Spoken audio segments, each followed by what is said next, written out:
তুমি যে ক্ষতি করলাই আমার, তুমি যে ক্ষতি করলাই আমার, আল্লাহ করবে তোমার বিচার।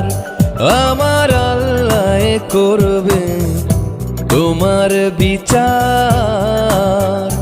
তুমি অনেক দিন কাঙ্গাইলার বন্ধু, কাঙ্গায়ও না বেশি আর, আল্লাহ করবে তোমার বিচার।